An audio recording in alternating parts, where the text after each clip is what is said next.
Good evening, everybody. Welcome to That's a Great Question podcast. Oops. Fuck that one up already. Oh, well. There we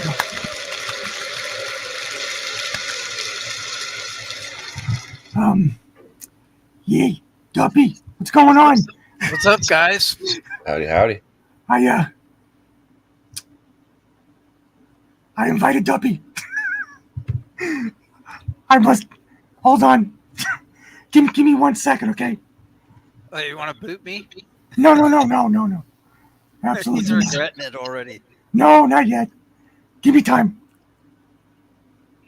I think I invited Spaz. I'm pretty sure Spaz is invited too. I have a hard time with your icon and Spaz's icon sometimes because they're the same colors. They're just a little funkier. But you're perfectly happy. I'm perfectly happy you're here. Batcave Plus, tonight. we're talking about the fake moon shit, so it should be fun. Now, I figured, Pete, that since Big Mike is giving a speech tonight, that's what this would be about. No. You know, I watched some of that stuff last night, the opening and Joe Biden's speech. What a shit show. It was fucking horrifying. It is. It really is.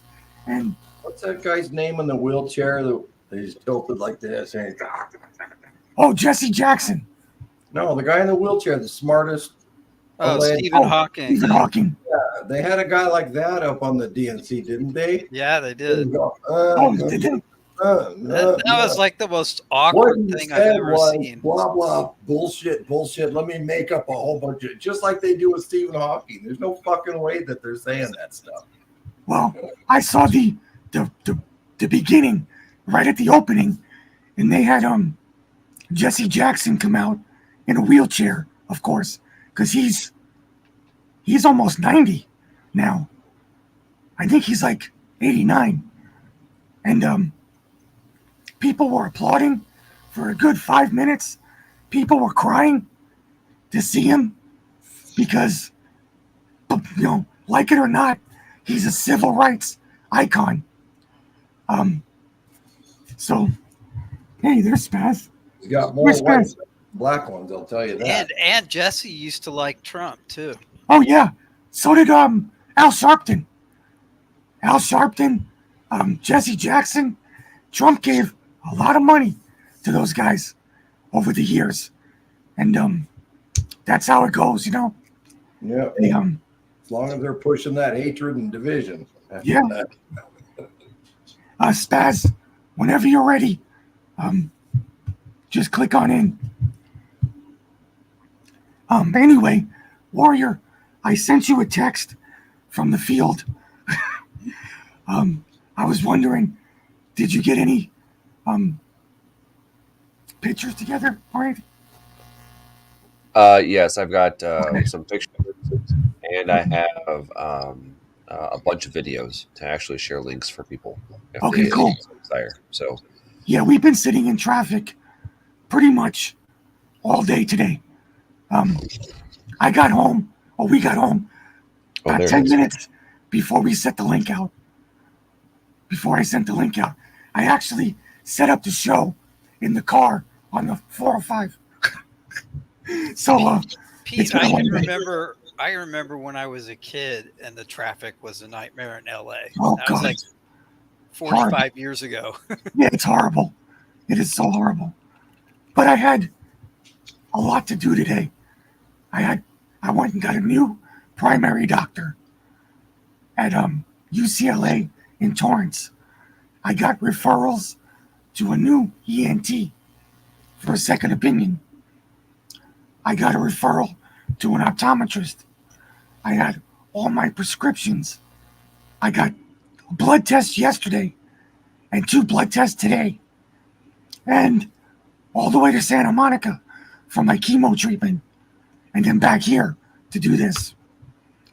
So it's been a long day. It's been You look pretty good for having gone through all that today. Yeah. The April is the one who drove the entire. Well, I don't drive. She's the one who got me where I needed to go, pointed me. I mean, she's just an incredible advocate for me. So thank God she's here. But anyway, let's see. I think Spaz is here.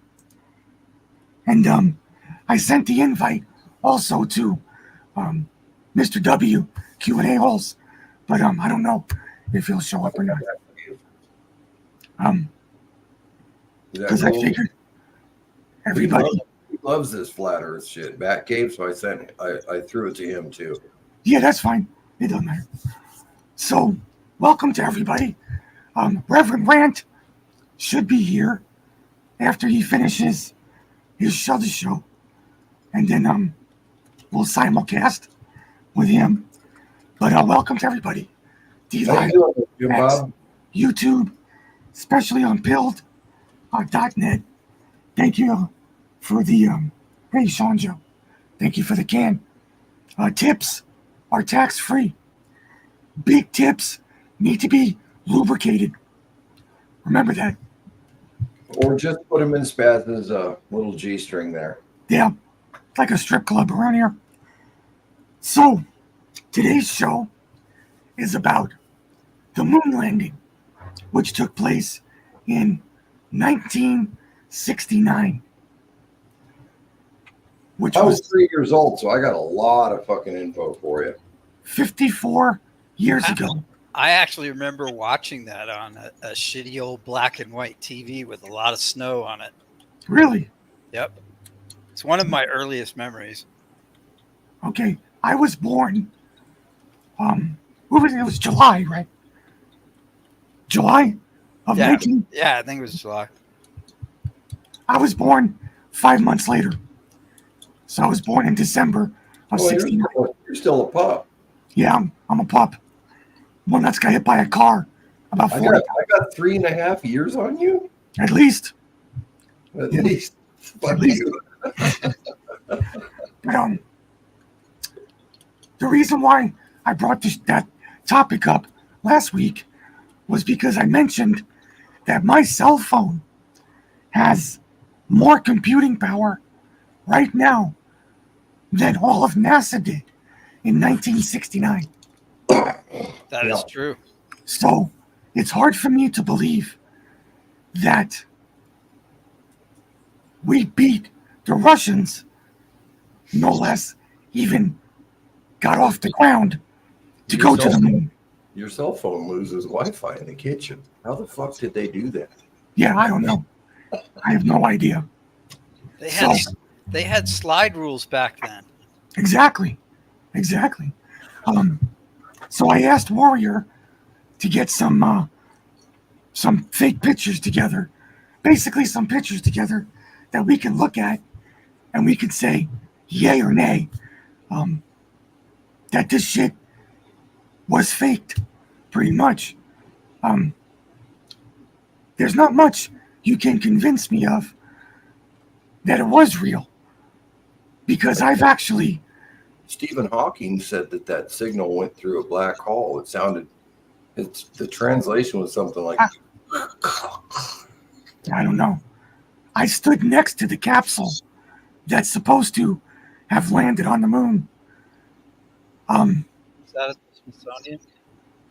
Well, I lived in the city where Rockwell International, which was one of the original builders of the space capsule that landed on the moon. And for years, they had that capsule there. And I just don't see how they got the space rover, the other thing that landed on the ground, all the other shit into that space capsule, landed it, and then took off with it. Space capsule. Oh, that meth head's tree fort. Yeah, whatever it was, I don't know. I don't see how it's possible that it did all of that. Did they ever go back and rescue the cameraman that filmed him taking off, or did they just? That's what I'm going to hopefully, Warrior has those Oh, we're pictures. gonna get into some of that. Okay, all right. Yeah. I'll shut up and leave all the jokes aside because the whole damn thing to me is a joke. So Well, you guys go for it. When April and I were driving this morning, she asked me about what's the show about tonight, and I told her, and she goes, "Well, the only way I can be convinced is if I know the guy who said this is one small step for man, one giant leap for mankind, was the first person to step foot on the moon. But who was taking his picture from that far away?" Is it possible that they set up remote cameras, No, or it was No. like on a boom that extended from the module or something like that? No, there's no photographic evidence of that. you would, if you have a picture of that, Warrior. Yeah. The reason why I'm saying no, is because we would be able to see the shadow of a boom arm or a camera or something, because when he's coming down the steps, you can see his shadow casting off in this direction. So that's the reason why I would say no to that.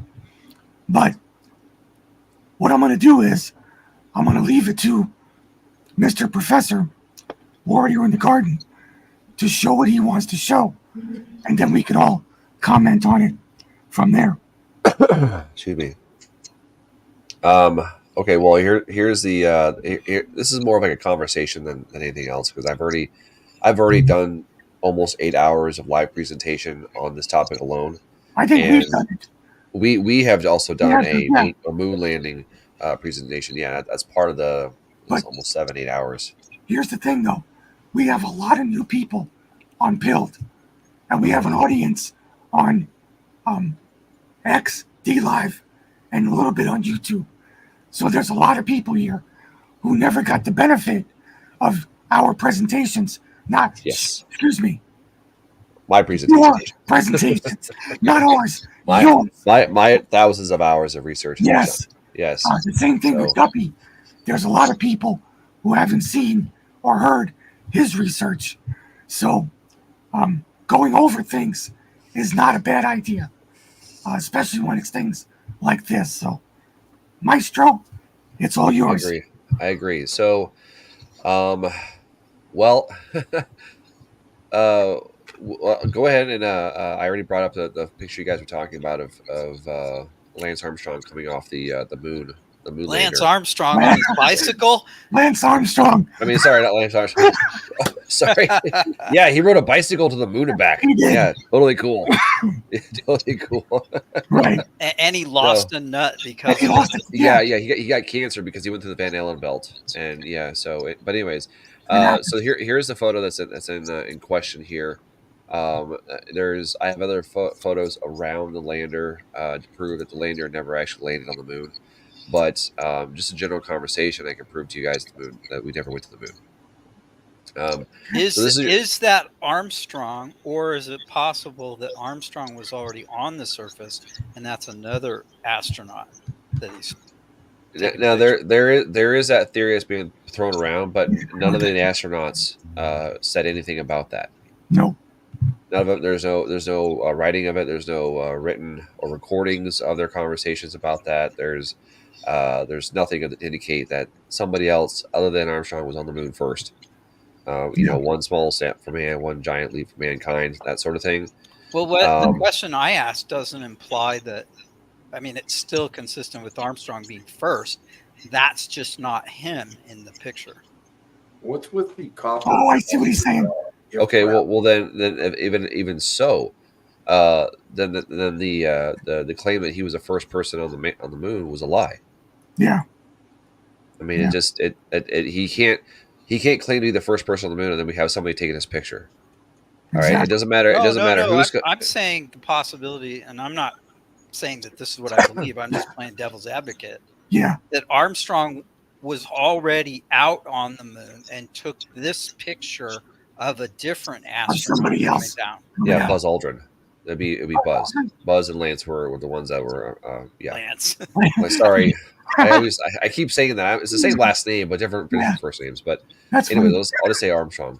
Right. So but it's possible, yes, but there's no evidence to prove that even after they came back when they did the world tour. Their demeanor is completely different and it's not exact. It's not what it should be for taking literally the biggest leap in advancement in human technology at that point that humans have ever created or done in itself. The entire endeavor, supposedly. But remember, guys, NASA was also created by a bunch of Nazis through Operation Paperclip. So keep that into consideration. All right. But anyways, so this photo right here, this is one of them. Now, there's another photo here I want to show you guys of the outside the lander itself. And I'll share. So you can't just like click over the other ones unless you do window. I can do window. That's fine. Share because I can just I should be able to click on the different pictures. There it is. Okay, so you see how the lander is supposed to come in. You have the thrust valve down here. If you look at the feet, I'll see if I can actually. Oops, that was a large picture. See if I can enlarge this for you guys. Here we go. Is this photo also from Apollo 11? These are all these photos are from Apollo 11 NASA certified pictures. Okay. See, here's a question. Here's a good question. And Duppy or whoever would know this. How did that thing right there re-enter into the Earth's atmosphere? It's only the nose cone part did. Right. The actual capsule where they're not at. That module. Here. Right. That's supposedly the lunar module, right? So yeah, this came off the supposed orbiting module they had that was above the surface of the moon. Right. So that Michael Collins was that he was piloting. Yeah, exactly. So how did they fit? How did they fit all that equipment that they used on when they did their moon walks? I think I have a picture for that. That kind of explains it. Let me try to find that. I didn't put that. But to answer Pete's question, this is not the thing that entered into. This was the capsule. I don't think my mic's working. This was not the mechanism that went into the Earth. This right here. No, it wasn't. Here you go, Pete. This is the Saturn V rocket that took people to supposedly took people to the moon. You have these various sections of the rocket, okay, and now the way that they are illustrated here in this doesn't exactly explain how they unfold and they fold and stuff like that. But one observation that I've had, and not many people talk about this, and they really want to try to ignore it, to be honest, is we supposedly had the first reentry rocket, thruster reentry and landing rocket through Elon Musk, correct? Well, when this thing took off, the lunar module, it came down through a vertical thrust and then lifted off through a vertical thrust. Nowhere, and then yet we have 50 years later, then that technology now comes with Elon Musk, which I don't understand. Like if we had it 50 years ago with this technology to be able to land and take off at the same time, then don't forget that the demands for made by the moon's gravity on such a vehicle are much less. Yeah, I know it's 1/6 the gravity, supposed gravity of the Earth. So it might have been much easier to do on the moon than it could. So where's the crater that the jet left when it landed? Right, precisely. Let's go back to here. Nope, not this one. Because it looks like where is it? Sorry, where is it? Right here. No mass at all. Right here. No here's a thruster coming down would displace the soil. The size and weight of the lunar module, even at 1/6 the Earth's gravity, you would still have indentions into the soil, the dust, which the astronauts claim that it's almost like a talcum powder. I've experienced that in real life, that type of that fine dust, you get large pockets of it over in Iraq, and it's when it gets wet, it turns into quicksand. So you have to be careful when you're walking around, because Thank you for otherwise the raid.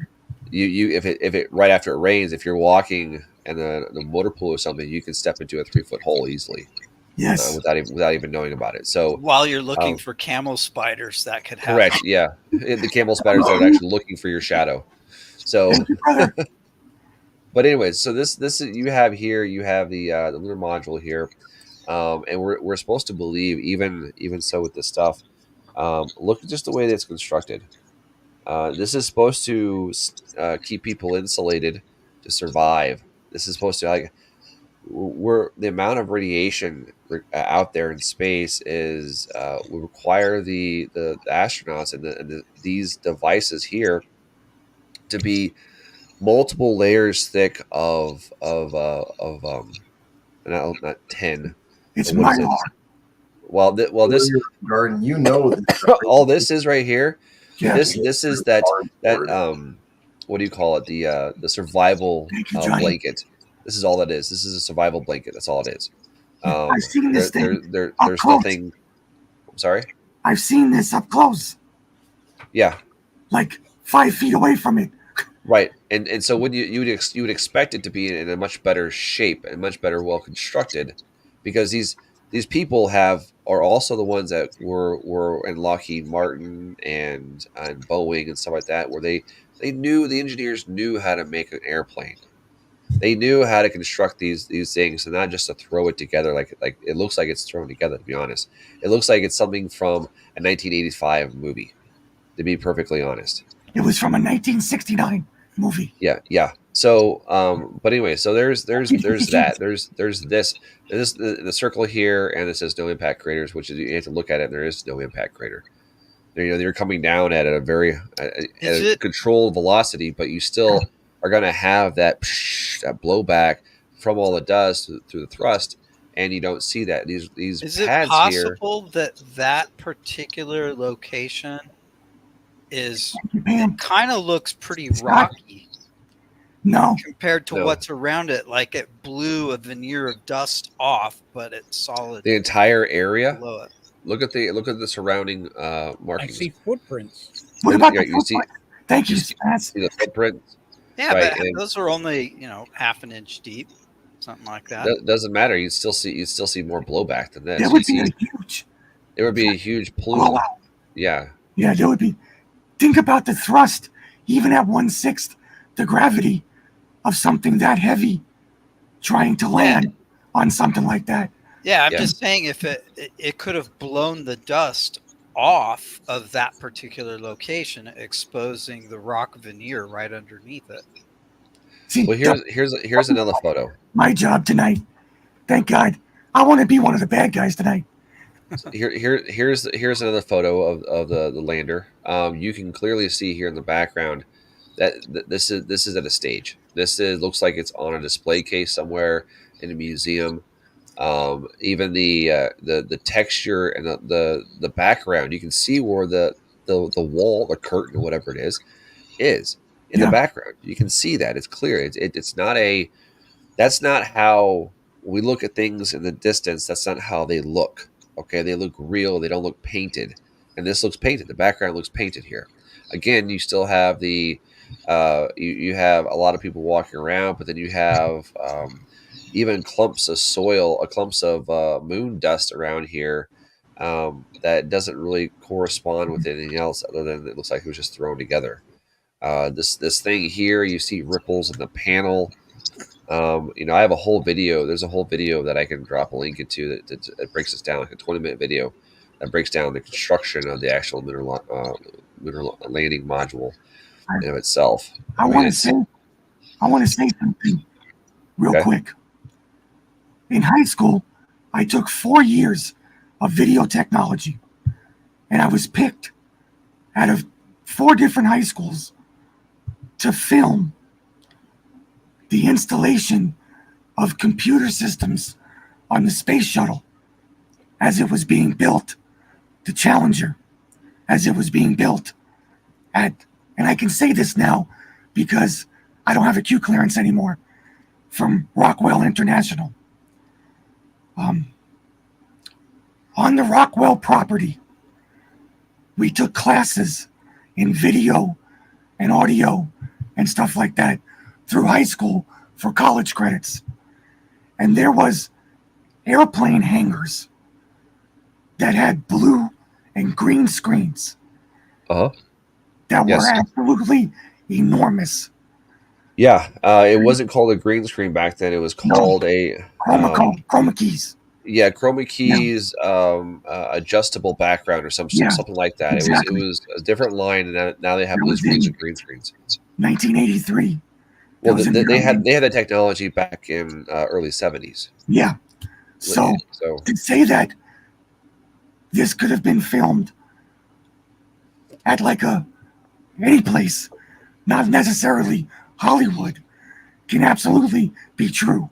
I've seen it with my own eyes. well, there's a theory that the everybody says Area 52 is where the moon landing was filmed. I liken back to the Red Hot Chili Peppers song, "Space may be the final frontier, but at least it wasn't made in a Hollywood basement." Yeah, Now, exactly. when you say the Hollywood basement, Hollywood doesn't mean Hollywood, California. All right. And there's a lot of different filming facilities all across the United States. Hollywood has different sets all the way across the United States, Yeah. not just on top of the ground, but also under the ground. Large underground facilities. Okay. I think the entire moon landing was Scorsese, and then it had then him coupled with Wait, say that uh, again. You said Scorsese, or did you mean Kubrick? Kubrick. Sorry, I'm thinking a different movie. This Stanley is a Kubrick. little side note. You know, my big digs, the historical stuff, have absolutely nothing to do with this topic, and yet I run into Stanley Kubrick four different times in that. It's kind of See? interesting. See, right? Yeah, then Eyes Wide Shut came out. He produced that, and it came out, and then suddenly he died after that. So, but anyway, so when it comes to this, I think it's there's a place called Mercury, Nevada. Nevada. I've Yes, been there. and I I think know a the lot. rocks there. I think a lot. I think there's some large underground facilities to where they have on the ceiling. They've got the large cranes that move the big pieces of steel, like in steel mills and things like that. They have the overhead crane systems. There's probably an overhead scaffolding system for the tensions, the gravity tension straps they had to make them bounce around. And the way they bounce around, it doesn't look like they bounce around on in zero gravity. It looks like they're bouncing around from a central pivot point, connecting point from their backpack or possibly their hips. So there's a lot of footage, and a lot of people have put a lot of research and time and effort into looking into these video footage. Not to mention everything that we've ever captured from only comes from NASA. Only Yeah. comes from NASA. Okay. And if it doesn't seem to come from NASA, people don't really seem to believe it. Well, NASA in Hebrew means to deceive or to lie. That's just a reality of it. I've looked into this a long time to see if it was different meanings. There are explanations of different meanings, but when you break it down to it, it's a Hebrew word, and it means to lie or Well, deceit. So you also mentioned earlier that the entire NASA program from 1950 was created by former Nazis correct. with Werner von Braun as Werner their von leader. Braun? Yeah. Yep.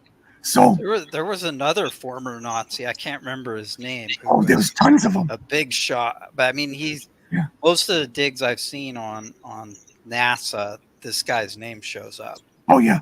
I mean, I can probably go in my drawer here in my files and pull out all that stuff because I've done many shows about that too, even before Pilled was around. But like I said, it was busy today. But the space program has nothing to do with the United States. We were basically secondary to all the German scientists who created it. So What it did have to do with the United States was our money to fund Money. it. Yeah, that's about Yeah, it. we had the money and the places to hide this shit. Yeah, we didn't have the technology. No. And here's another photograph of which seems to be reminiscent of which one was it? I just had the. I'm sorry, guys. I don't. This one right here. This one and this one seem to be about the same area because if you look down here, left hand corner, there's some type of something fell off, or I'm not sure what this is down here on the bottom left hand part of the module. But if you look here, it's there too. Most likely, what it is the whatever was carrying the rover, supposedly. Mhm. This this thing over here is just so.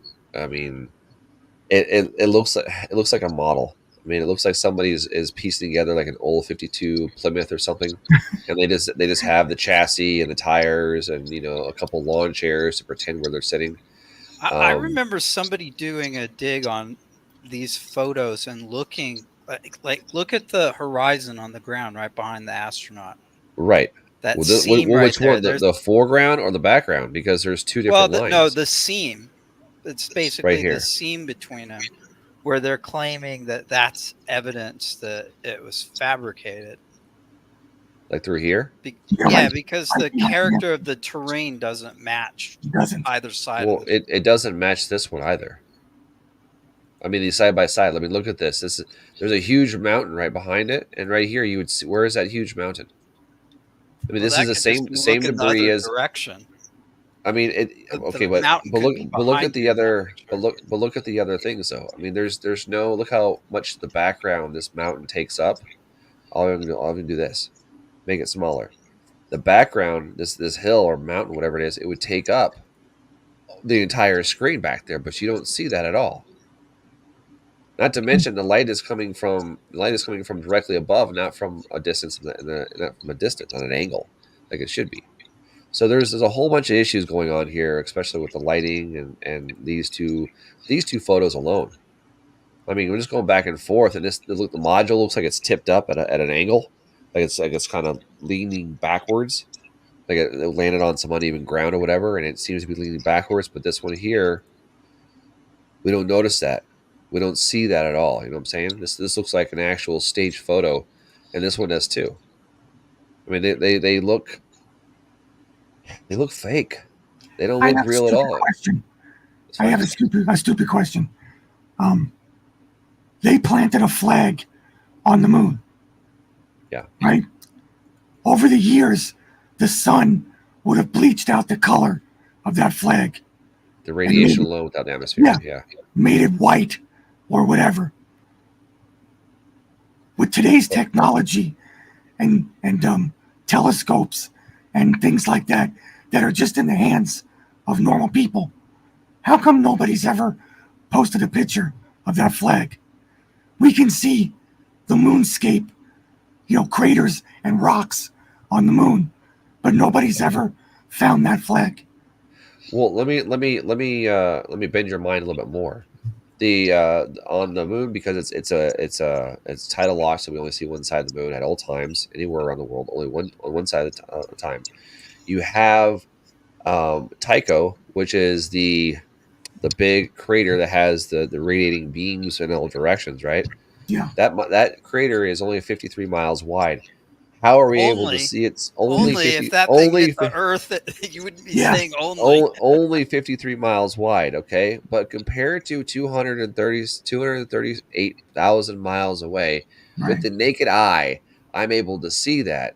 Yes. However, when we try to replicate that, like going to Google Earth or something like that, Google Earth will take you out to like 40,000 miles away from the Earth. You can't see it, okay? The inverse of that doesn't make sense because how can you see something 238,000 miles away? That's 53 miles across with the naked eye. You can't do it. It's impossible. You can't. Just by the law of optics, you can't see it. Yes, Alti. The upside down umbrella, the lawn chairs, and I think it's a 47 Chevy chassis for that lunar lander. $57 million a day. Don't you think they could have done a little bit better? Notice the lawn chairs. That's some high-tech shit, and the upside-down inverted umbrella. Well, I mean, this is 1969. It's not Yeah, today. but they could have got a new chassis instead. Actually, I seem to remember that. Junkyard. I seem to remember Beat that up lawn the chairs. Apollo 11 didn't have the Rover. It was one of the ones that came. No, after. it was Apollo 17 that brought in the Rover, Yeah. supposedly. So, but again, how do you accommodate the same size Rover that landed on the first time in 1969 versus what happened in 72 or 73?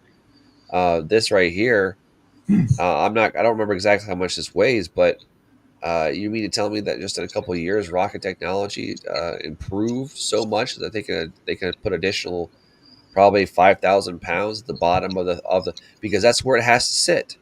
There's no other place to put it. It has to sit on the bottom. So unless this thing has thrusters on it, how did it land with only one thruster port on the bottom? That's what I don't understand. Maybe when Buzz Aldrin got off there, him and his cameraman went out and scouted out a local pick-apart yard and grabbed that chassis and built it right there. That's right. Here's even a better question.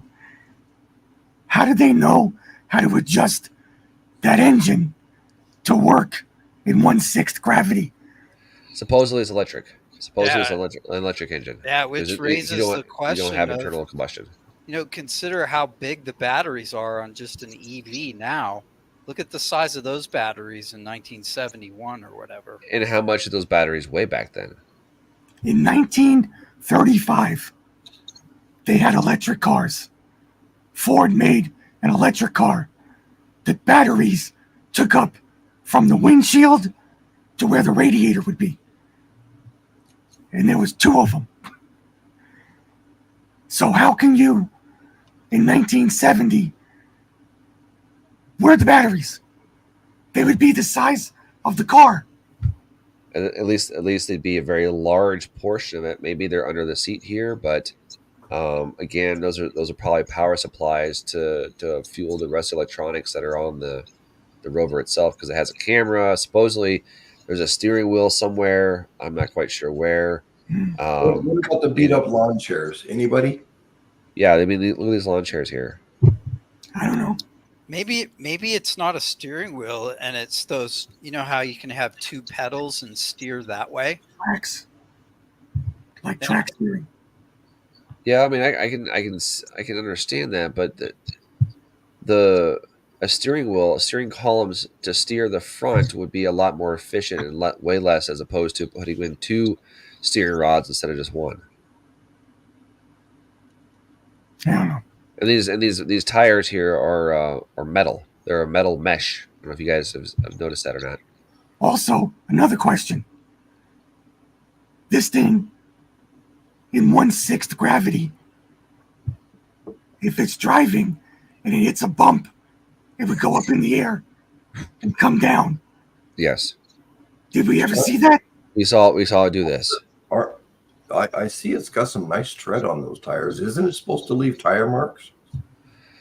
I mean, there is video footage of it bouncing around supposedly on the moon, but it doesn't bounce like like an actual vehicle does. That would be on the moon in the 1/6 gravity. It would actually this bounces around like that. It has weight to it.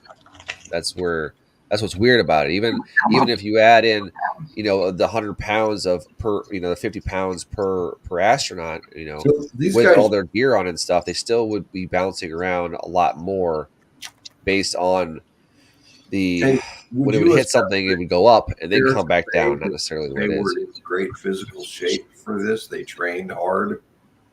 I mean, that's our nation's best. We're sending up there. They had some physical training, right? Yeah.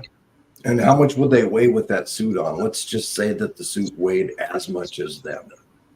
And weighed about 50 to 60 pounds. So they're saying, everybody. Okay, 160 and 160, what, 320? That's in Earth gravity. It's 50 to 60. Yeah, no, I know. Right?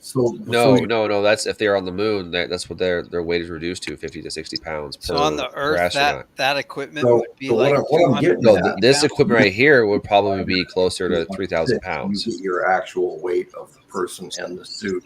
So I'm curious, with all that strength from the workouts and the training for these guys, Why is it that their highest attempt at a jump can only exceed about 10 inches off of the moon's surface? That's some, that's not too much weight. And these guys are really strong. And I'm just kind of, this little teeny, almost as if there was water in there instead of, They could have been. No, let's keep going. Anyway, so okay, just for this picture, I don't believe that this did anything on the moon at all. To tell you the truth, like Salty said, it looks like something from Pick Apart. Yeah, it looks like a leftovers from a Lego set. Exactly. So let's move on from there. Yeah. All right, moving on to this photo here. This photo is, if you look at Earth, all right, back here, the way it's supposed to be. People have taken this photo. I've seen the video of it, and they've changed the negativity of the. Yep, same thing. That's my mouse. Isn't it amazing? Isn't it amazing how small the Earth is compared to the moon? When it looks like it looks the exact same size in our sky as it would in the moon's sky. Something that's something that's I don't know, the is what like 10 times or something like 10 times larger than the moon. Don't you think that would fill up more of the sky? I mean, it's the same distance. It would be a much larger image in there. And this whole notion of the lower part of the Earth being blacked out is just crap. I mean, this photo, I've seen original photos of this, and this has been doctored, because if you look closely, they put stars in the background, and every other video footage we've seen of space or of pictures we've seen of space. For example, here there are no pictures of stars in the background. There are no pictures of stars in the background. Gift wrapping paper now. What's that? Could we please address the gold-colored gift wrapping paper on that high-tech piece of machinery that went through the radiation of the Van Allen belt? We kind of did, but I mean, but it's just Mylar material. You can see the fold marks right on the feet. This module, remember, was tucked inside the spacecraft when it went through the Van Allen belt.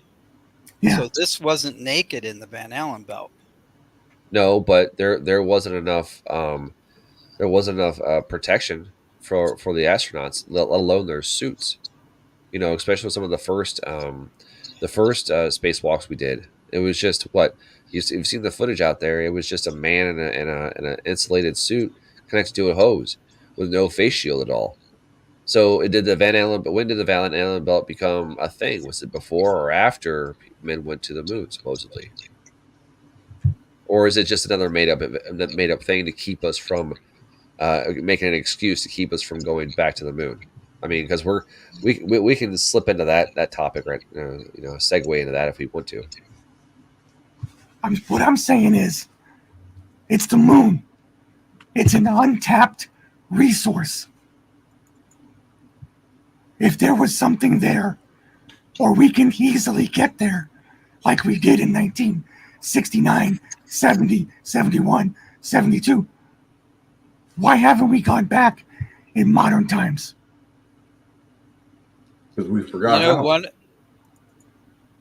of the supposedly one of the most valuable things that the moon contains is a much higher abundance of helium-3 than is found on the Earth. And helium-3 is believed to be the best fuel for nuclear fusion or something like that. Which would be an abundance of energy. Free energy. Yeah. So if I got that right, I don't remember the details that much. So why aren't we there? Right? Why aren't we harvesting this stuff? It's only if we can put an international space station floating around in the atmosphere. How hard would it be to land something like that, piece by piece, on the moon, and then make your spacewalks and do your digging, drilling, yada yada yada? I don't think it would be that difficult. So, oops. Yep, fine. No, I needed to switch something so you guys can actually hear the sound on this one. So this is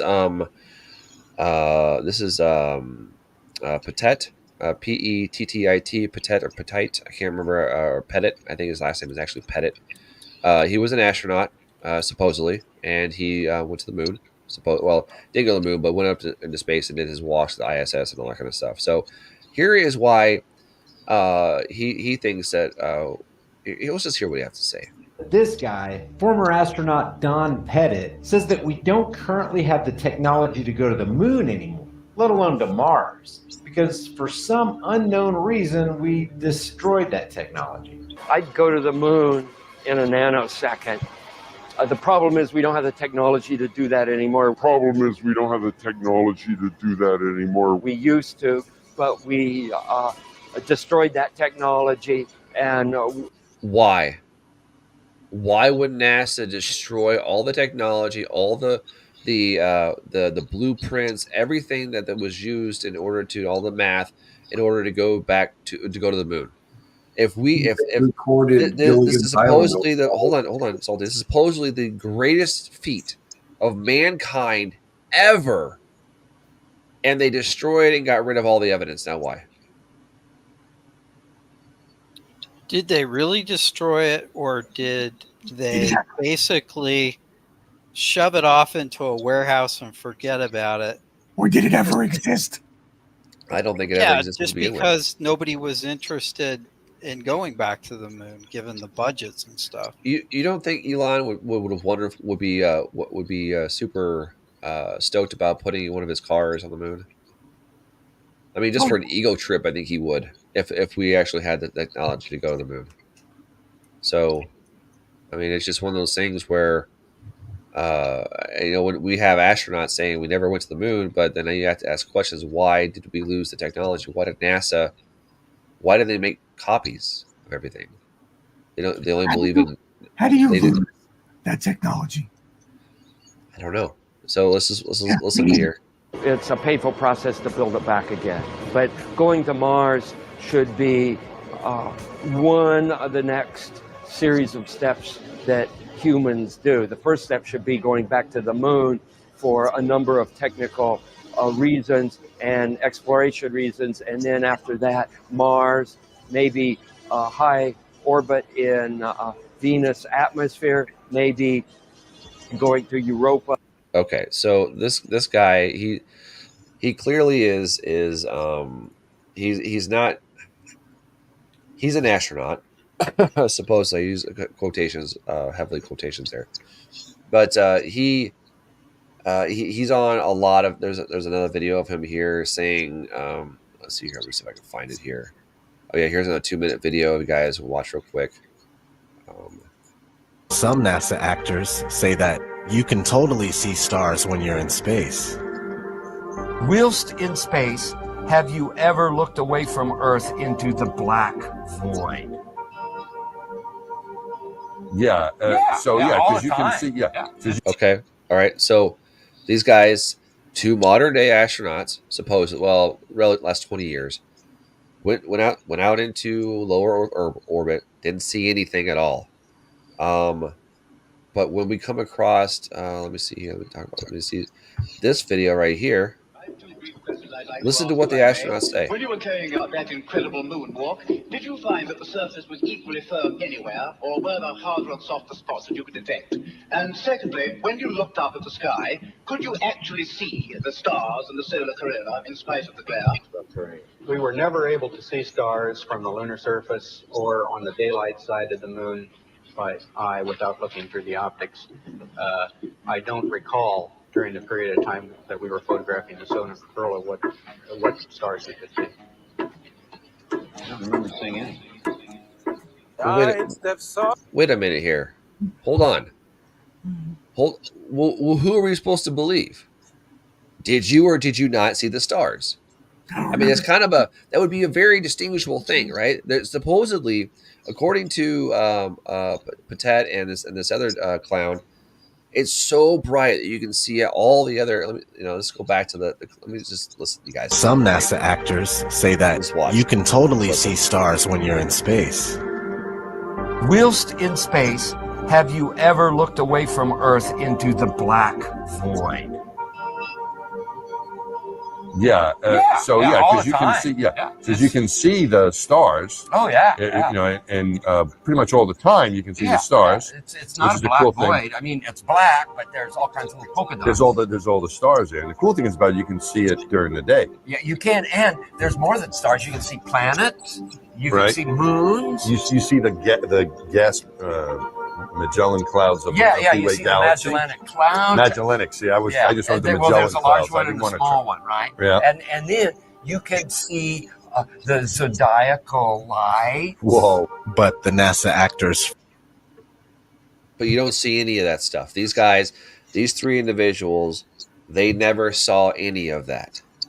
Okay, it was all a lie. Everything that they talk about is a lie. You can tell their mannerisms. It's a lie.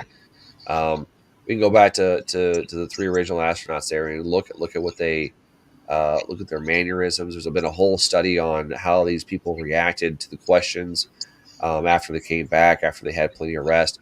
It wasn't something like where they're going, "Oh my gosh, yeah, we went to the moon. It was amazing, guys. This was like so crazy. We went there. We need to go back because there's so much to learn." And da da da da da da da. It wasn't that bad. The trip was okay. Yada yada yada yada yada. No, it wasn't that way at all. It was, oh, well, yeah. I mean, you guys just watched the video. You guys watched it's not the whole video, but you guys watched a clip of it. And then they're not. Their reaction isn't what would be if they had gone and done the world's greatest thing and achieved the highest achievement of physical mankind has ever done. Ever at that point. Still to this day, probably the most, because we still haven't gone back to the moon. We can't go to the moon. You know, Neil got Bill Nye, the science guy, even said, and I quote him. He says, "What the young people need to understand is that we live in a closed system. There is no escaping." People can go find these. All this is open source information, people. All right, so everybody can go and find this stuff. Why would Elon Musk want to go to Mars without going back to the moon first? Just to show it works. Well, it's because the grift and the lie worked so well the first time. That's why. So now they're like, well, it worked so well for us to go to the moon, and now let's go ahead and send these rovers that do this landscape that looks surprisingly like northern Canada or over on the east coast of Canada or the Scandinavian islands, or even off the west coast of Iceland. Why does the terrain look exactly the same? But as long as you change the tint of the screen, you can actually see what we're talking about. And so you take away the regular, you add a red tint to it, and all of a sudden you're on Mars. It's ridiculous.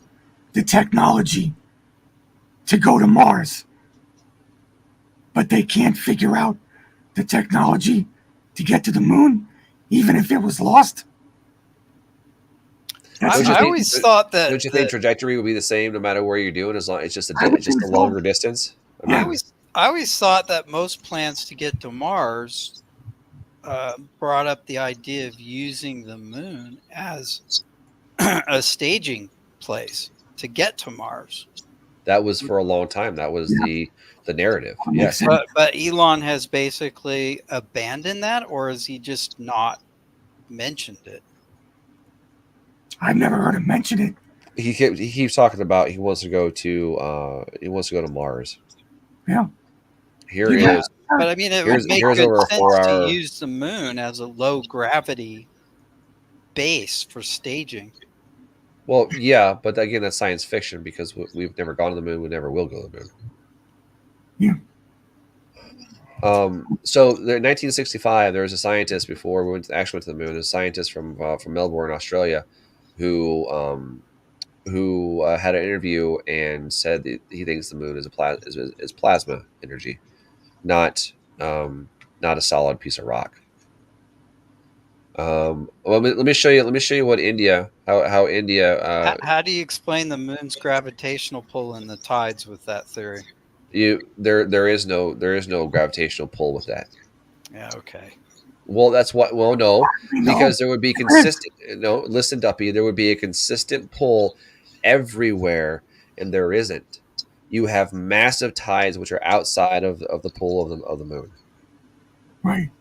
And I would like to see that, because apparently at the equator it's 14 feet. It's 14 feet of pull. So if the moon, you should be able to see that wave go around the Earth. We don't see that. There's no video footage of it. There's no photographic evidence of it at all. So in my book, it doesn't exist. And also, that's one that I've learned. I learned back in high school when I was like, grade school, when I was learning about this kind of stuff. And there's supposed to be this bulge. That we get told that the Earth is an obloid shape because of the pull. Well, show me the obloid. Actually, the Earth is an oblate spheroid. Oblate spheroid, because of its spin. Yeah. It's spin that gives it that asymmetric. But we're not. You have to show me evidence of the spin, or we don't spin at all, anyways. I have a question, Duppy. If the moon has gravitational pull, the hell wouldn't it be a total, not a set gravitational pull in different places? Like he's saying? No, because gravity rises in one place. Gravity is a vector. It depends on direction. Gravity is a theory. Yeah. Okay. What does a vector mean? It means it's a force that has a direction associated with it. And what is that force? Yeah. Gravity. But if you're going to reject gravity completely, yeah, because it's buoyancy and density. Yeah, whatever. Okay, I mean, Tuppy, I'd like you to show me that, but I've been doing this for 4 or 5 years now, and I can't have. I don't know. There's nobody who's been able to prove to me that gravity's real. Do you remember what I did for a living? I know you're a rock doctor. I'm a geophysicist. Yeah, I was going to say. And I did that for over 30 years. That's great. That's great. But I'm not going to say that your profession is debunked because it's not real. No. But what I am saying is that there's a lot of things that have been put through an indoctrination process, and that at all levels of education. There is a very, very deep understanding of gravity within geophysics. It's used for a lot of things in geophysics. Okay. That's all right. Let's move on. Okay. Anyways, tell me if this is a real moon landing. People can agree to disagree. So this is India's. This is what India said that the moon landing was like. All right. What is this? We are nearing and approaching the lunar surface. This is official India. Wait, what? We were hovering and now we are approaching the moon surface. The moon surface? Hold on a second. Is this a moon landing or a demo of the new Galaga? I'm not quite sure I'm understanding the premise here. India has become now the 4th country to land a spacecraft on the moon. This was a moon landing? Looks more like gameplay footage from Blast Corps on Nintendo 64 to me. People are applauding. I don't know. Something's fishy here. Who even waves a flag like this? Guy's sitting there acting like a ventriloquist dummy. There's got to be someone controlling him from the back.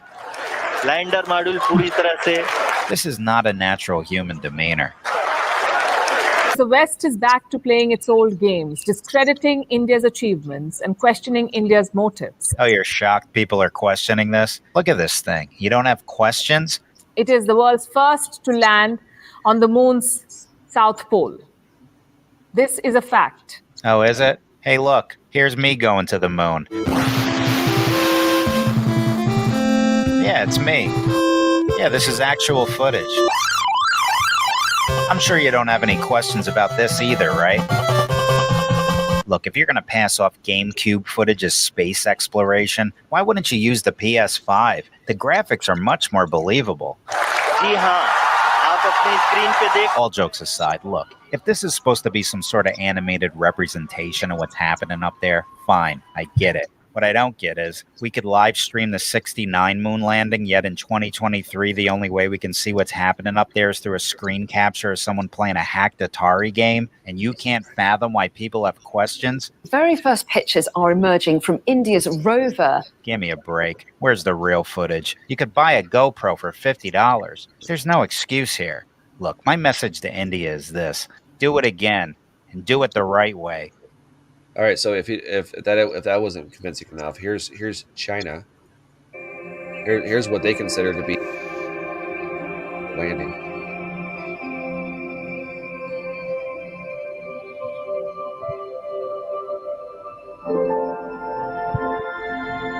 And it's sponsored by, if you look here in the bottom left, right hand corner, Space. It's an actual show. So space.com. This is what they consider to be official.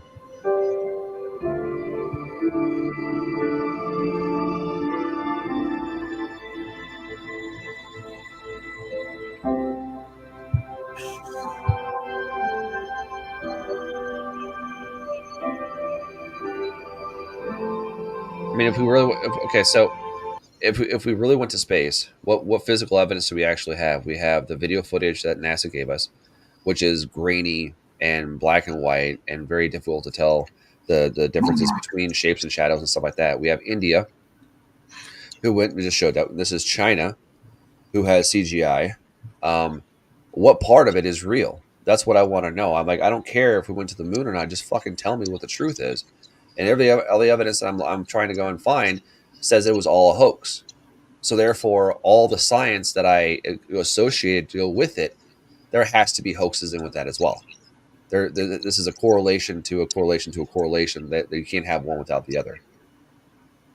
When did China go to the moon? They didn't.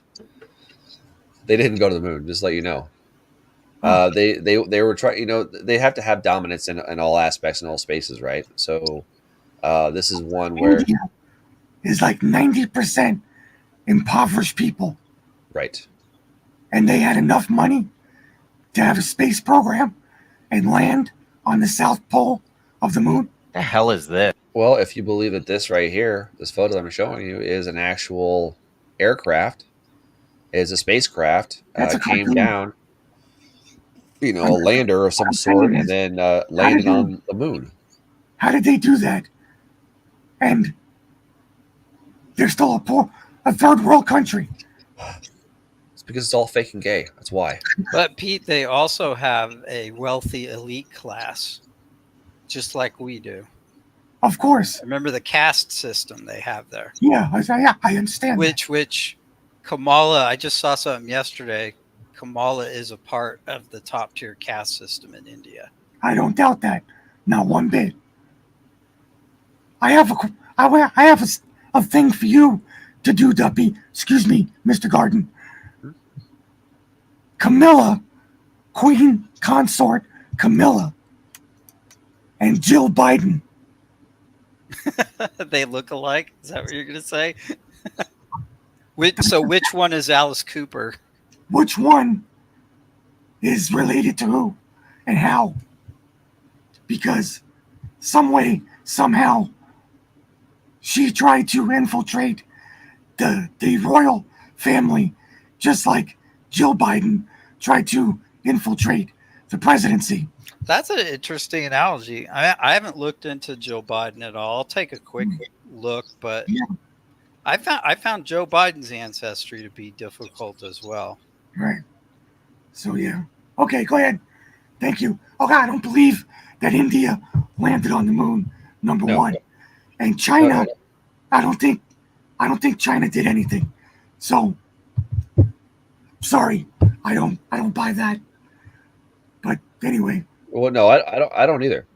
I don't either. None of this footage makes sense. You can watch entire video footage. It all looks fake and gay. There's so many different cuts in the film. They never put, if you're going to make sure something is a hoax and believable, please put in multiple camera angles on the same screen so we can see that kind of stuff.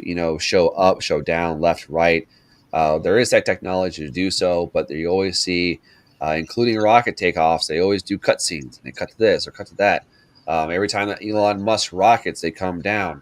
What do they do? Cut scene, and then before it lands, it cuts away to a different angle, and then all of a sudden you can't see or the camera goes out or some bullshit like that. There's always an excuse where we can never get the full 100% truth. And so when I start to see these well, why does this make sense? And what about this? And why do they do it this way? And so when I have all these questions that have no answers to them, I immediately start thinking that it's bullshit.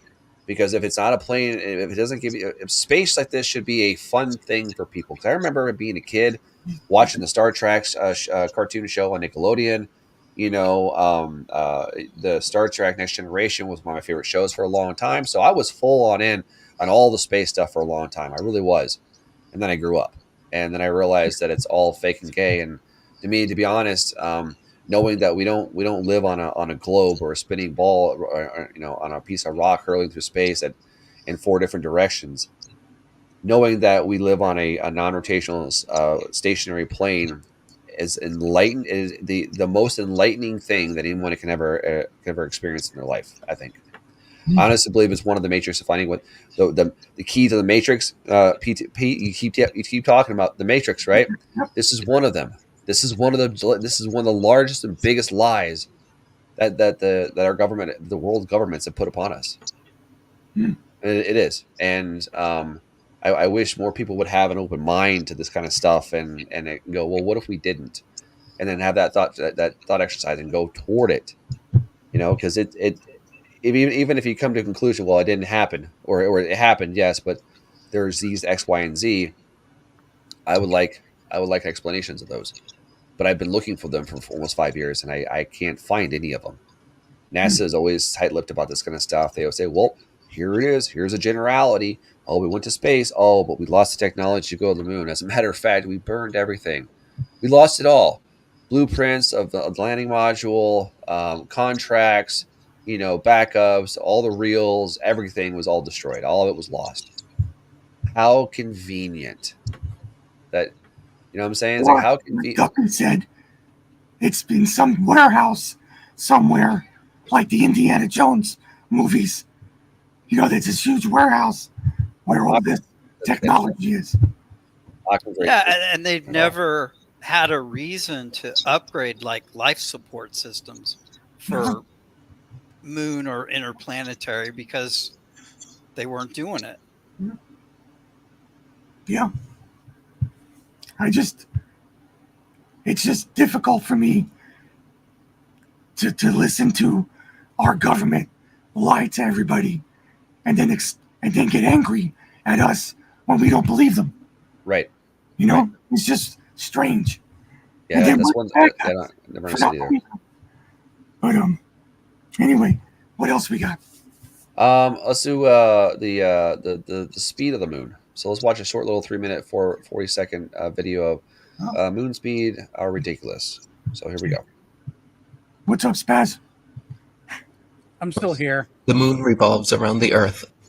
In the heliocentric model of the cosmos, the moon revolves around the Earth 13 times per year, traveling at 2,288 miles per hour, while the Earth revolves around the Sun once per year, traveling at 67,000 miles per hour. The following model and animation illustrate how this is supposed to occur. As you can see, since the moon is revolving around the Earth, which itself is revolving around the Sun, in order to maintain its regular orbit, the moon would have to be constantly and drastically changing its speed in ways completely unaccounted for by the model. In the outer part of its orbit, the moon would have to speed up 67,000 miles per hour, in addition to its regular speed of 2,288 miles per hour, just to keep up with the Earth. So the moon would then be traveling at 69,288 miles per hour when it reached the front of the Earth. At this point, since the moon is allegedly 240,000 miles away from the Earth would catch up in just 4 hours, so the moon must continue traveling 67,000 miles per hour along Earth's trajectory, while simultaneously continuing its now perpendicular 2,288 mile per hour second trajectory. Then, as it turns to reach the inner part of its orbit, the moon must now slow back down to its original speed, allowing the Earth to pass by. Lastly, as it passes behind the Earth, the moon must once again quickly accelerate back up to nearly 70,000 miles per hour before getting left in the dust. In addition to all of this, the Sun itself is allegedly orbiting the Milky Way galaxy at 448,000 miles per hour further compounding the problems and calculations of the heliocentric model. If this were true, then the Earth, Moon, and other planets would all have yet another set of ridiculous and impossible corkscrewing accelerations and decelerations necessary just to keep up with the Sun. And for the cherry on top, all of these calculations have been assuming perfectly circular orbits, but the actual heliocentric model claims that the Moon's orbit around the Earth's orbit around the Sun, and the Sun's orbit around the Milky Way are all elliptical, not circular, meaning there would be even more additional accelerations and decelerations to calculate depending where each one is along its elliptical path. These constant and drastic accelerations and decelerations necessitated by the heliocentric model are rarely, if ever, mentioned by globe believers, because they have always been taught that the reason we do not feel or experience any of this supposed motion is because we always travel at a constant velocity. In their own model, however, due to their elliptical orbits and revolving around other revolving bodies, the Moon, Sun, Earth, and other planets could not maintain constant velocities and would instead be regularly accelerating and decelerating. Yet, meanwhile, you can stack a house of cards, make a rock cairn, or play a game of Jenga, all without any of this motion, acceleration, and deceleration ever being felt or experienced. That entire video is seriously flawed because it does not address reference frames and the center of mass of the Earth-Moon system.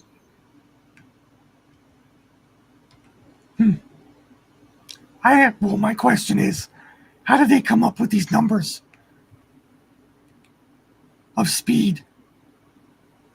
How are they measuring that? Jewish space. That's lasers. the reference frame issue, Pete.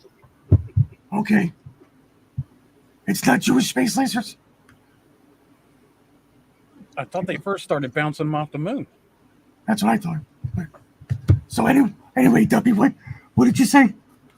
I said that speed thing is a matter of reference frames. So you have to define what those speeds are moving relative to. Is it relative to the galactic center of mass? Is it relative to the sun? They don't really define that. That's a good point. Okay. It's not like it's pushing through air either. Right. Okay. But the actual, since the Earth and the Moon are coupled, the center of mass of the Earth-Moon system is an important thing to consider when you're talking about relative motion, because the Moon and the Earth being coupled, their center of mass is moving through space at a particular velocity. So but basically what you're saying is they have a formula that they created to get all of these accurate. Yeah, but they don't tell you what the reference frame for those numbers is. Exactly. But whatever their formula is, we're just supposed to accept it and just say this is what it is without that reference. Yeah, I mean, that's what I'm saying. These kind of videos are very flawed. Yeah. In my opinion. I was just trying to make it simpler in my brain. You know, my brain don't function like normal people. It's more of a infant level. It gets you thinking at least. You know, even if it is wrong, you know, so what? Here's some mud in your face. Think about it, you know? Yeah, exactly. Did we lost Salty? Looks like it. Yeah, okay. He might not enjoy the context or the topic. Whatever. Well, he knew what the topic was when from last week. I don't care. Anyway, go ahead, Warrior. What's on the agenda? What's next? Have we left the moon landing topic and moving on to something else? Because I put something in the chat that's worth having a look at. What's that? relative to the moon landing. It's an article from Sky and Telescope magazine, which is a magazine that caters to telescope aficionados, on where to look on the moon to see the debris left behind by the Apollo missions. My God. Now, if that wasn't replicatable because nothing was left behind on the moon, how could Sky and Telescope get away with promoting to amateur telescope people, go look here if you want to see, the debris left behind by the Apollo missions? And there's pictures in that article that you can zoom in on. Show something there. Okay. I got it.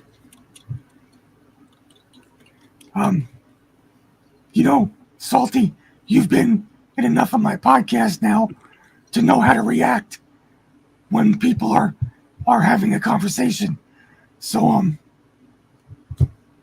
whatever. It's no big deal. Anyway, go ahead, Justin.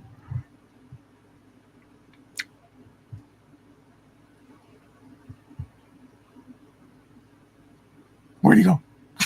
Well, he's muted, I think. Oh. Well, hopefully he didn't mute us. He should be able to hear No, us. I can hear. I don't hear him. I don't hear him either. I've seen this before. Yeah, you know. This Sky and Telescope thing, but why can't I zoom all the way in? I'm seeing these pictures here. I mean, they're pretty zoomed in pictures, but there's I think if you click on them, they zoom in. I was just doing it a couple minutes ago. Okay, it's still grainy. There's not any kind of. I mean, these photos right here can be doctored as well. Well, okay, but why would Sky and Telescope be telling their audience? Why would they be telling their audience to go look for yourself? I don't know. I'm saying these things can be it can be doctored. That's all I'm saying. Sweet the again, we don't even know what the moon is. There is still a large discussion on what the moon even is. It's cheese. Yeah, I was just going to say that. Well, in the 1920s, they thought it was. They thought there was an actual man on the moon in the 1920s. You seen the moon wave? I've seen the lunar wave. Yes, I have. Like, how do you explain that? Like, what the hell? What is that? I'll find it right here. I'll show you guys. What's all a right? moon wave? Lunar. Oh my gosh! I gotta show you this. I gotta show you this. Here we go. This originally was caught by Crow 777. For you guys out there who haven't seen this before, let's put this over here so I can actually show it on screen. Am I showing it? Yep, here it is. This is a lunar wave. This is a almost like a refreshing of some type of a device, like a cell phone or a TV or something like that. You'll see it.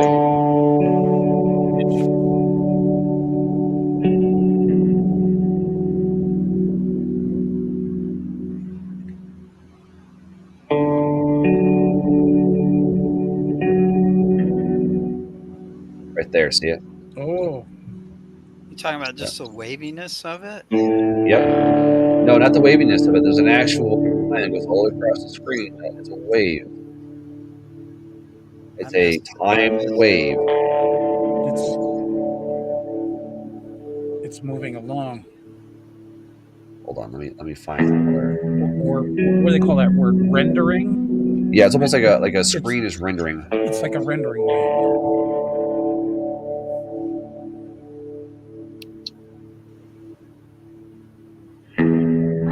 That? No. That looks like somebody kicked the tripod. Yeah, that's the camera adjustment. Let's watch it again. Somebody kicked the tripod. They were making a camera adjustment. Now we got to give them a clue. It's from the bottom going up. Bottom going to the upper left, I upper can right. see it now. Bottom left, upper right. It's right there. It's right it's here. Watch. almost See where halfway. my mouse is moving? Yep. It's right there. There's It's a wave. videos. It's a bizarre photo, but then it has the same exact pattern every single time. Oops. And there it goes. And it'll come I'm back no up again. expert on photography, but I always thought that kind of the waviness of images like this was attributed to atmospheric distortions. Yes, but what we're talking about is beyond that. It's not the atmosphere doing this. it's like a precisionally timed. Look into it, Duppy. Look it up. I might Lunar wave. Go look into might it. have too much of a ghetto screen to be able to see it. I think there's better versions. There's versions out there that have an actual arrow that shows, on the screen, showing you where the lunar wave where it comes in and where it leaves and all that kind of stuff. Yeah, this is just the first video that popped up, but yeah, do some research on that. It's a trippy thing. No one can explain it. It's very, very weird. But yeah, that's one. I mean, there's we had the Van Allen belt. We didn't go to the moon that way. Let alone all the amount of, for example, this oops, right here. Did I delete it? Oh, this right here. This is supposedly the module. There's not enough lead in here to keep people safe from the radiation from the Van Allen belt. So how did they go through it, and how did they come back out of it? There's even if you had water around here, and like some of the space module ideas that have been thrown around, is to put the drinking water here, because the radiation will actually sterilize the drinking water, or you can put your wastewater in the hull of the ship as well. But even though you still need 3 to 4 feet of lead panels to protect you from that, let alone the layers of lead you would need. I mean, just to get an X-ray, we wear what? We wear a lead apron, right?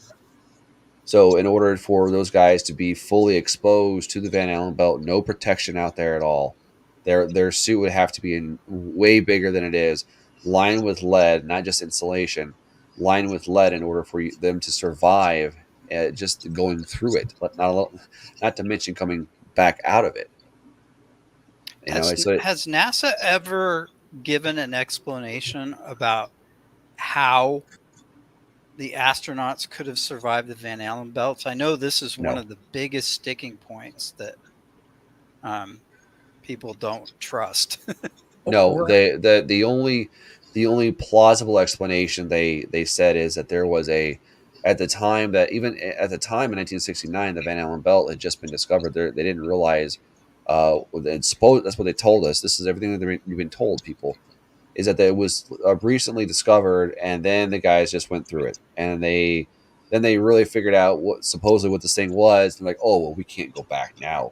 And then supposedly there was a weak spot, like in the like the ozone layer back in the day when you had the hairspray. Yeah, so there was a window that they could get through, is what they're saying. When they didn't even know it existed. I mean, it doesn't make any sense.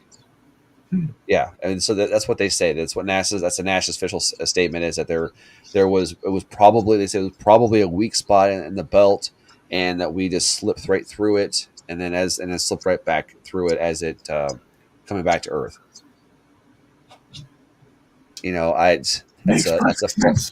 That's a far stretch for me. That's a real far stretch.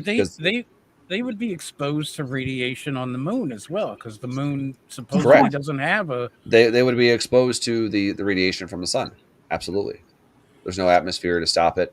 Even their suits wouldn't be able to stop the radiation. There's even some talk about when radiation creates heat. So that when you're out in space, what is the melting point of certain things on that, like aluminum, the circuitry, everything that's supposed to protect people from, and all the bearings, the nickel coated bearings and all that kind of stuff. All that shit had to been exposed to the Van Allen belt in order to go through it, and that stuff would have most likely melted on the way through it. And extremely low melting point. That's like one of the lowest melting point. Yeah, the highest temperature melting point they had, I think, was 2,400 degrees. and that was for the ball bearing the nickel ball bearings and the nickel pitted casings of the ball bearings and stuff like that. So, once you start digging into it, like how can something survive the temperatures of that? Because what is the ionosphere? I think it is ranges from 0 degrees to 3,000 degrees Fahrenheit or some shit like that. And even if you go up to that height, you're still dealing with how do you stop your aircraft from melting? And that has never been explained through NASA. No, So I'm saying that's just the videos that I'm showing. It's just because I didn't have a whole lot of time to put this together, and I can't seem to find my other two presentations that I've done on this too. So I need to go back and wrote it down, or it's somewhere tucked away. We're just going to limit this to a 2-hour show. Sure. Because I can't do no more. No, that's fine. You're I'm pretty much done anyways. I mean, it's just I'm bringing more questions to the table than anything else. No, yeah, you are. And that's Duppy, or even Spaz, or Justin, answer the question. How would NASA in 1969 know what materials to use? Or even know that there's heat, or that type of heat, in the Van Allen belt in order to get through it and then back through it. It'd be nice to have an explanation of those things, wouldn't it? Right. Yeah, actually, I just did a quick look up. The Soviets had detected the Van Allen belts with some of their early Sputnik launches. So at least by 1958, it says the Van Allen belts were known about. Known about, but not studied. Well, yeah, they could be doing lab experiments to see, what works and what doesn't under the conditions they thought might exist up there. I'm not saying that I'll accept that. They didn't get through it or anything, but there's other ways to look at it. Right. No, I can accept that. Right. So if they knew it existed, they can say, well, what if it's 1,000,000 degrees to get through it? And then they could make their equipment accordingly. Yeah, or just calculate if we can get through it fast enough, things would never reach that kind of temperature. Right. Even so, we would see on the aircraft there would be melting points. Those little heat shield tiles wouldn't do anything. Those would also melt as well. So we're talking about stuff that there's a quasi explanation because and the reality is that a lot of this stuff is coming from NASA, a supposed trusted organization. They can't seem to tell us where 50 trusted Nazi organization. Yeah, trusted not exactly. They can't seem to tell us why they need 96 to 98% of all helium produced on the planet. They can't seem to tell us that. Like, why do you need all that helium, guys? I mean, that's a lot of helium being produced. You guys they're bunching up. It's why do they need $10,000 for a toilet seat? It goes on and on and on. All these questions, more questions, more questions, more questions. And when NASA doesn't have an answer for these things, then the bullshit flags have to go up because at that point it's like, well, am I supposed to just accept what you have to say, NASA? No. Because you're not answering the questions that we were asking, so we're not going to trust you. If we can't trust you, then you shouldn't exist. I don't even think NASA should exist anyways. I mean, I think it's just a waste of money. I think it's like a Act Blue. It filters money into other agencies. To be honest, Do you think space should be privatized, like via Elon? No, I don't think space is real at all. I think the idea of space is something beyond what we're being presented as a space is to be. Space is not some empty vacuum of emptiness of vast trillions and trillions and trillions and trillions and trillions and trillions and trillions and trillions and trillions of miles away, or billions of 28.4 billion years old. I think that's all of that is to keep us away from the creator, from the source. I really do. Because there's just it's just too many things have to happen perfectly in order for the moon to be exactly where it's at, for it to have a tidal lock, for the atmosphere to be the way it is, for water to be the way it is, for fish to exist, and everything else. It doesn't. I mean, even so, there's even the theory that some ancient cultures believe that the moon was moved into position at one time. Like, it wasn't. It wasn't there. It wasn't there. Death Star. There. Well, you know what? That's a possibility, but we also need to take into consideration that that the even with the solar eclipses and lunar eclipses, you still have such a perfect alignment that it is astronomically incorrect, astronomically almost impossible for the moon to be the exact size it needs to be at 238,000 miles away compared to 93 million miles away that the sun is at. Those eclipses are perfect. I mean, there's a whole I didn't even talk about it tonight, but there's a whole slew of questions about eclipses that I have, and that people should especially. Did you know that the moon is slowly moving away from the Earth? That's what they're telling us. Its orbit's getting bigger and bigger, but very slowly. 4 inches a year, I think, right? And it, if you back up the clock enough time, the moon would not cover the sun in an eclipse. 10 million years ago or whatever. But it just so happens that at this point in time, with those observations taken into consideration, it's almost a perfect match, which is kind of weird. Yeah. I mean, I don't believe in the millions and millions and millions of years old thing, but if it it doesn't make sense that it's the exact same size. It's almost too perfect, almost like it was created that way, like it was meant to be that way. So hold on. You say that the moon over, Spaz, you said 4 inches a year? That's what I believe I heard. Right? 4 inches a year. As it rotates around, we get farther and farther away. So, yeah. Do you think that the gravitational pull on the Earth has gotten to a point where over all of these years, moving away is affecting the weather, the ice, the water, in an impact to where people would say, this is climate change? Or this is over a very long period of time, maybe. Maybe we're in that slot of time frame. Could have been from 10,000 years ago to right now. Well, from what I've read about climate change theories as discussed by credible scientists, okay. There are other factors that are much, much more significant in affecting climate than the moon's role.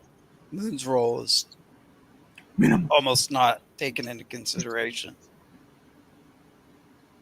Okay. But if you go back far enough in time, when the moon would have been closer to the Earth, significantly closer, I could see where it might have affected weather to some extent. But, now it's far away enough that most people don't consider it a factor. That's interesting. Because there's people have a lot of different theories about that. But, because I've heard the thing where Spaz said it's getting farther away as the years go by. And that may be... Right, but during your entire lifetime, it may have moved like a foot at most. Right. Farther away. It's pretty slow. But what I'm saying is, over the last 5,000 years, it may be right now is when that pivotal changes.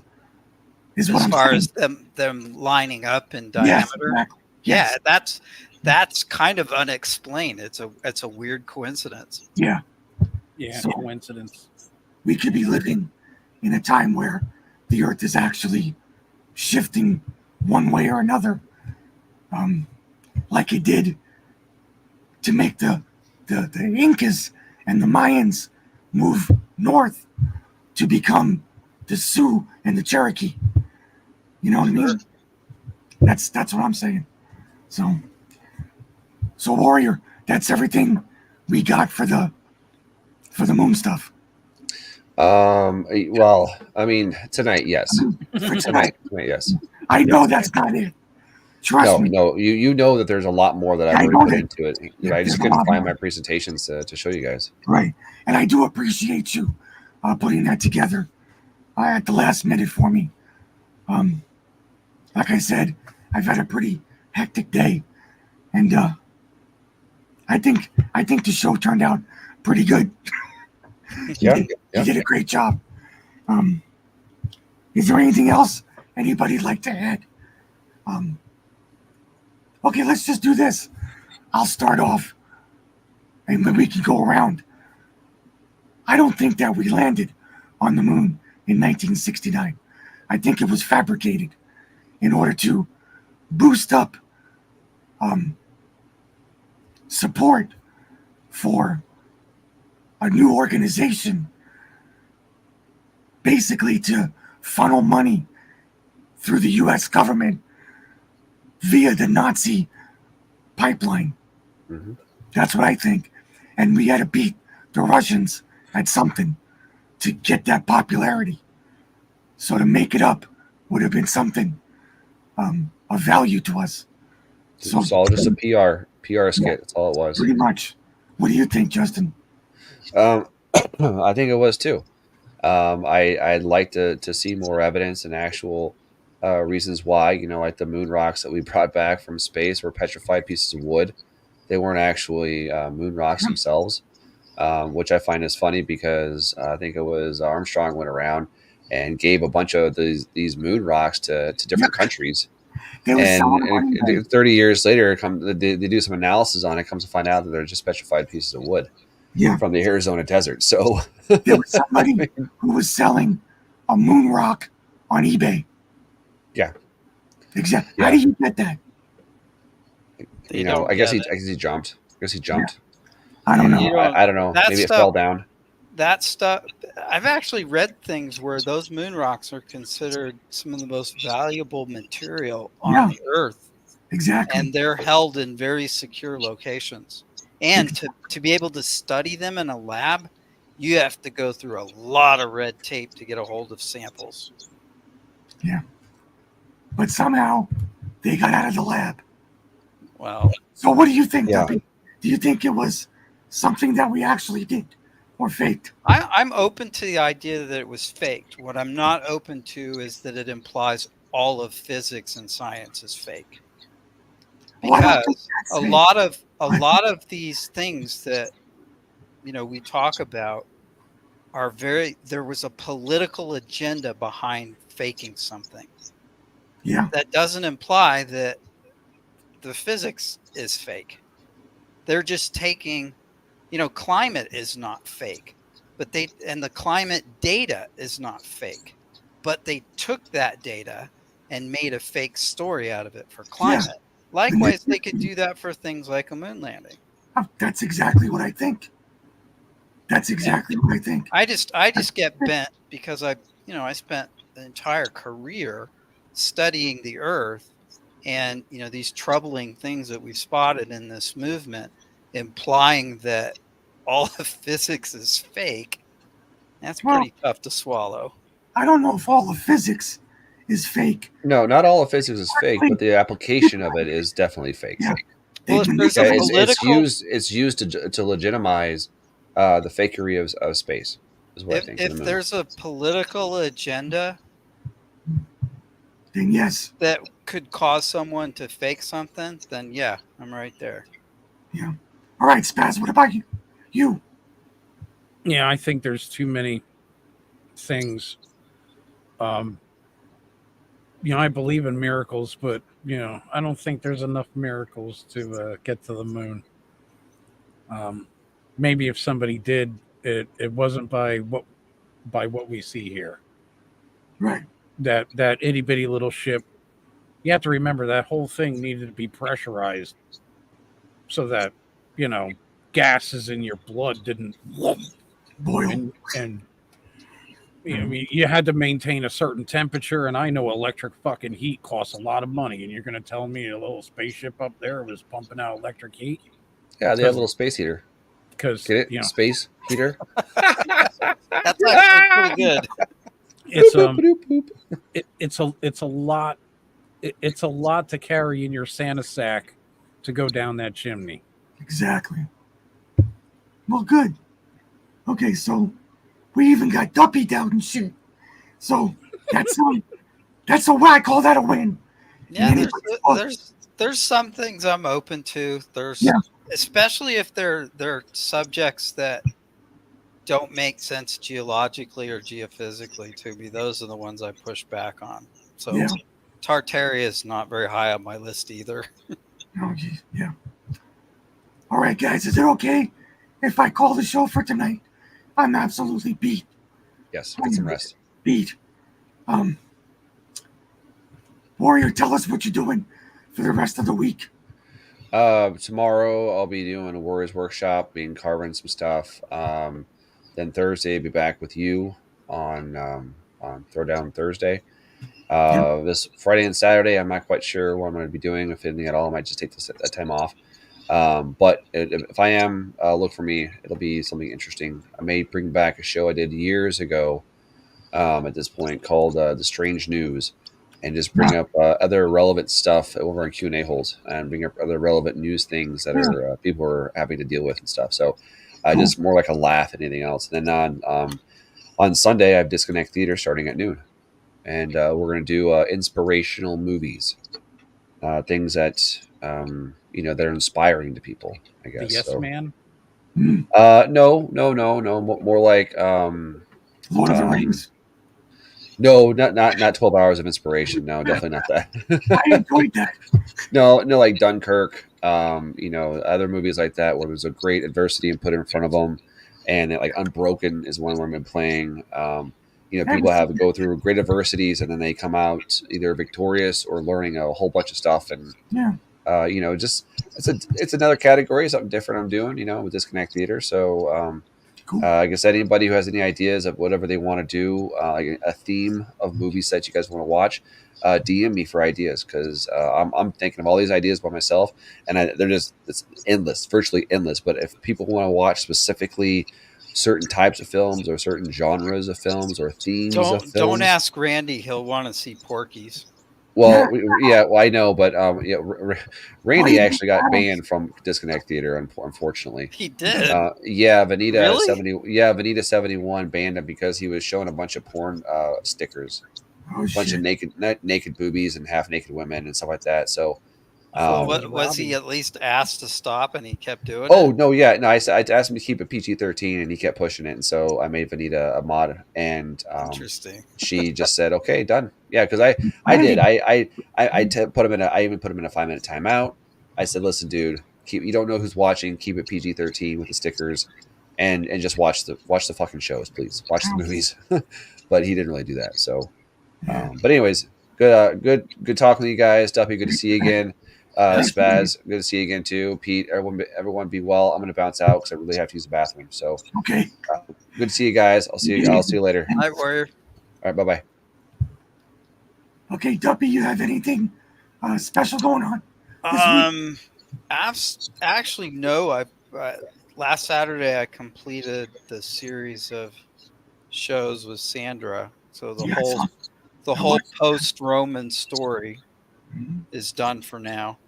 I'm going to take a break to concentrate on, Joe Biden. No, to work on the earlier stuff to complete the story. There's still some holes in it. Oh, okay. But then I'll probably be back next year, I hope, to show the earlier stuff if people are interested in it. Okay. So I really, at this point, I have Thursday night with Belushi on Off the Rails and Sunday night with Sean for Patriot Theater, although I don't think I'll be doing it this weekend because I have a trip coming up. Oh, you going to the Celery Festival? No, the Testicle Festival in Montana. Okay. There you go. Yeah. Sorry. I was just checking. Well, cool. But when you do the Jill Biden, Camilla, the Queen shit, you will be debuting that on my show. All right, that might be a little while. It's not, That's okay. not the highest priority, but We'll reserve a duly slot. noted as a possible interesting topic. I think there it will is. be a lot more information available for Camilla than there will be for Jill, I think. Oh, I'm sure. All righty, brother. Thanks a lot for hanging out.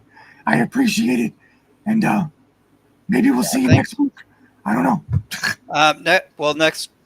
Next week I might be out of town, so week after next, whenever. okay. Yeah, just let me know. I just you were sending me invites for Thursday, but that's off the rails. So yeah. Okay. All right. Thanks, guys. See you, Spaz. Have a good one, sir. And of course, the man, the myth, the legend, Mr. Spazzo Yeti, did mandatory Metal Monday yesterday, which I caught a little bit of. Went in there, gave you your blue pill, watched a little bit, then had a bounce. But it's hard to watch. It is, sometimes it is. Yeah. But I enjoy it. And then once you're there on Monday, that's mandatory. Mm-hmm. Spaz doesn't find. We don't find Spaz. Right. I find you. Spaz finds us. So, you have anything besides that going on? Anything special? Oh, yeah, I got, always with the work. But yeah, I caught a vibe today. And I was like, man, I was like, maybe I should shoot me a text and see how you're doing. And, oh, man, I had a hell of... What's up, Bruce? I had a hell of a day. It was a long day. Well, I felt it over here. Well, thank you for thinking about me. I appreciate it. Always, sir. I did a lot more walking than I'm used to doing, and it wore me out. I'm like physically hurting right now, so I'm gonna click off this show, and I'm gonna go lay down. So I will see you on Thursday. Absolutely. Thank you very much. Rest well, sir. I will talk to you later. Love you, man. Love you too. Good night. All right, good night. And to everybody over on the XD Live and YouTube, thank you for hanging out. I appreciate it. I don't know what happened to Reverend Rand, but I hope he's doing okay. I don't know if he's still doing his show with Chris or not. We'll see. But and everybody over on Pilled from who came in with Johnny Q's raid, thank you very much. And all my people, thank you guys for hanging out. And I'm gonna send you over to American Media right now. So everybody have a great rest of your Tuesday night. And thanks for watching. Bye-bye.